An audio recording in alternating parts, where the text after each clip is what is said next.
కృష్ణా జిల్లా గుడివాడలో సీఎం చంద్రబాబు పర్యటన నేపథ్యంలో ఏర్పాట్లను ఎమ్మెల్యే వెనిగళ్ల రాము పరిశీలించారు. సీఎం అయిన తర్వాత తొలిసారి వస్తున్న చంద్రబాబు నాయుడుకు గుడివాడ ప్రత్యేకతను చాటి చెప్పేలా ఘన స్వాగతం పలుకుదామని ఎమ్మెల్యే వెనిగళ్ల రాము పిలుపునిచ్చారు. అన్నా క్యాంటీన్ పథకాన్ని పునఃప్రారంభిస్తామని సీఎం చంద్రబాబుకు ధన్యవాదాలు తెలిపారు. విశేష ప్రజాదరణ పొంది లక్షలాది మంది పేదల కడుపు నింపిన అన్నా క్యాంటీన్ పథకాన్ని తొలగించడం గత ప్రభుత్వ దుర్మార్గాల్లో ఒకటని ఆయన మండిపడ్డారు.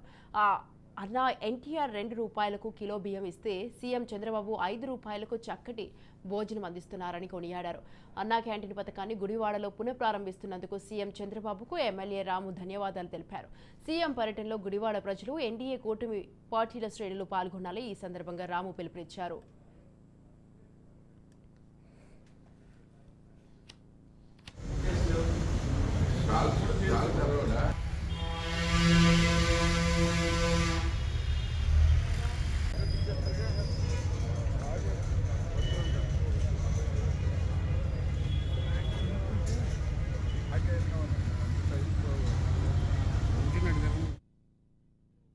మనందరికీ అన్న నందమూరి తారక రామారావు గారి స్ఫూర్తితో మా చంద్రబాబు గారు పోయిన గవర్నమెంట్ లో స్టార్ట్ చేసిన అన్నా క్యాంటీన్లు ఎంతటి ప్రజాదరణ పొందినవి, ఎన్ని వేల మందికి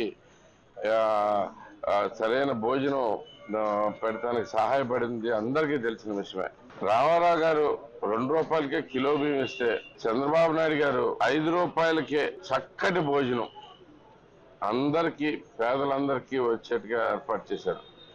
ఆయనకి ప్రత్యేకమైన ధన్యవాదాలు తెలుపుకుంటూ అప్పటి నుంచి ఎంతో ఆనందంగా ఎన్నో వేల మంది, లక్షల మంది ఈ అన్నా క్యాంటీన్ ద్వారా లబ్ధి పొందారు. అట్లాంటి అత్యంత ఆదరణ పొందిన పథకాన్ని పోయిన సంవత్సరం కేవలం అన్నా క్యాంటీన్ అనే పేరున్నందువల్ల